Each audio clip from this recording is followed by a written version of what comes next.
सभी को जय मसीह की।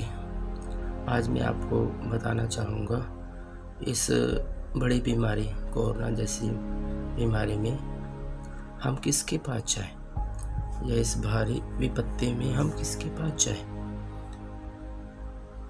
सबसे बड़ा ठिकाना तो हमारा परमेश्वर ही है। परमेश्वर ही सभी को संभालने वाला पर है। उसके लिए हम देखेंगे सबोपदेशक 7:20।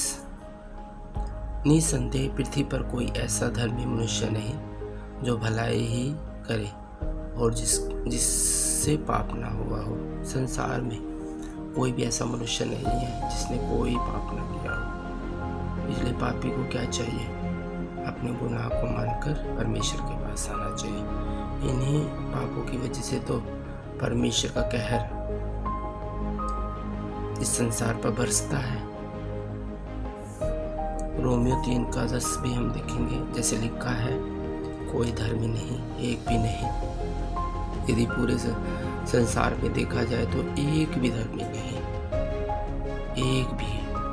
इसलिए इन दिनों में जब कोई धर्मी है ही नहीं तो हमें परमेश्वर पर पूरा विश्वास करना चाहिए, क्योंकि परमेश्वर के सिवा कोई धर्मी नहीं। ठीक है। धर्मी मीन्स ग्रेसफुल कौन है, अनुग्रहकारी कौन है। धर्म की बात नहीं है ये है परमेश्वर अनुग्रहकारी है। तो इस संसार में कोई भी ऐसा मनुष्य नहीं जो धर्मी हो। 3:11 में भी कोई समझदार नहीं, कोई परमेश्वर का खोजने वाला नहीं। सब भटक गए हैं, सब के सब निष्फल अयोग्य बन गए हैं। कोई भलाई करने वाला नहीं, एक भी नहीं।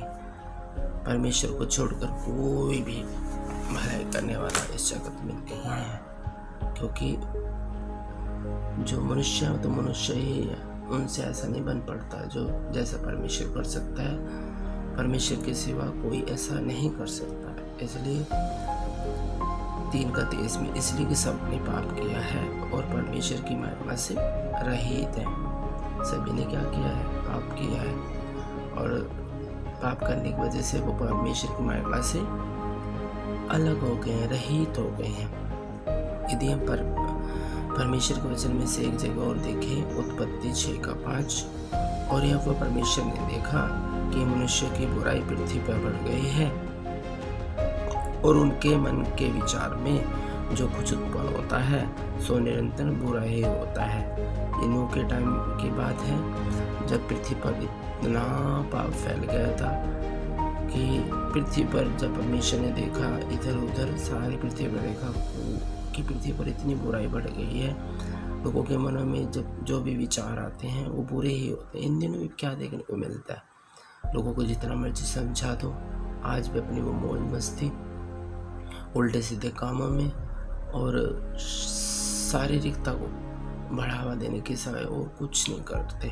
परमेश्वर की तरफ उनका ध्यान है ये नहीं। इस बीमारी में भी, इतनी बड़ी बीमारी, जबकि कोरोना नामक बीमारी जो है, कोविड-19 बीमारी है जो पूरे वर्ल्ड पर राज या फिर फैली हुई है, फिर लोगों को अब भी डर नहीं है परमेश्वर का। वो अभी भी अपने मन के विचारों से चल रहे हैं, उल्टे सीधे चल रहे हैं, पता नहीं क्या क्या कर रहे हैं। मत्ती यदि हम 11:28 देखें तो अब मैं लास्ट में कहना चाहूँगा कि मत्ती 11:28 में लिखा है, तो हमें किसके पास जाना चाहिए? परमेश्वर का वचन सीधा कहता है यहाँ पे, ये सब परिश्रम करने वालों और बोझ से दबे हुए लोगों। परिश्रम करने वाले जो दिन रात मेहनत करते रहते हैं लोग, और बोझ यानी पाप से दबे हुए लोग। यानी बोझ क्या है? वो पाप का बोझ है। परमेश्वर फिर भी कहता है, मेरे पास आओ, मैं तुम्हें विश्राम दूंगा। इतनी अच्छी बात और कोई नहीं कह सकता परमेश्वर के सिवा। यहाँ पर परमेश्वर ने साफ कह दिया कि हे सब पाप करने वाले लोगों और परिश्रम करने वाले लोगों और बोझ से दबे लोगों, मेरे पास आओ। इन दिनों में परमेश्वर का वचन सभी लोगों के लिए ये है कि सभी जितने भी पाप से दबे हुए लोग हैं वो कहाँ है? परमेश्वर के पास आए। ताकि परमेश्वर उन्हें शांति और आराम दे, क्योंकि पूरी दुनिया में अशांति फैली हुई है। लोग भयभीत हैं, डरे हुए हैं, सहमे हुए हैं और उल्टे सीधे फिर भी चल रहे हैं। भय नहीं है लोगों को। यदि परमेश्वर की राह पर आज से ही चल पड़े तो परमेश्वर अपना क्रोध वापस ले ले। परमेश्वर का क्रोध आगे न मानने वालों पर ही बरसता है ना। लोग कहना तो मानते नहीं परमेश्वर का। परमेश्वर के इतने अच्छे वचन आज मैंने अभी बताया आप लोगों को कि संसार में कोई ऐसा है ही नहीं, ना तो धर्मी है और सभी पापी हैं और सभी ने पाप किया है। सारे परमेश्वर की महिमा से रहित हैं, पर फिर भी लोग अपने आप को पापी नहीं समझते। वो सोचते हैं कि हमारे जैसा कोई धर्मी है ही नहीं।